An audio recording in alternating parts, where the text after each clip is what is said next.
சுதா கொங்கரா சூர்யாவுடன் இணைந்து இயக்கவிருந்த புறநானூறு படம் கைவிடப்பட்ட நிலையில் தற்போது இந்த படத்தில் சிவகார்த்திகேயன் இணையவுள்ளதாக கூறப்பட்டுள்ளது.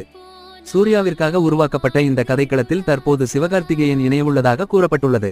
இந்த படத்தில் சிவகார்த்திகேயன் கல்லூரி மாணவராக நடிக்கவுள்ளார்.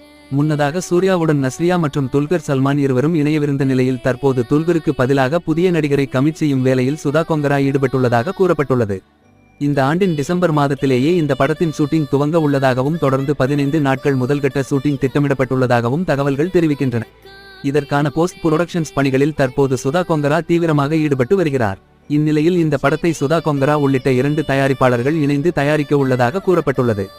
சுதா கொங்கரா தன்னுடைய மீனாட்சி சினிமாஸ் நிறுவனம் மூலம் இந்த படத்தின் தயாரிப்பாளராக இணைந்துள்ளார். இதேபோல கேவிஎன் தயாரிப்பு நிறுவனமும் இந்த படத்தை அவருடன் இணைந்து தயாரிக்க உள்ளதாக கூறப்பட்டுள்ளது. மிகவும் பிரம்மாண்டமாக அதிக பொருட்செலவுடன் உருவாக உள்ள இந்த படம் சிவகார்த்திகேயனின் கேரியரில் மிகப்பெரிய மாற்றத்தை ஏற்படுத்தும் என்று கூறப்பட்டுள்ளது.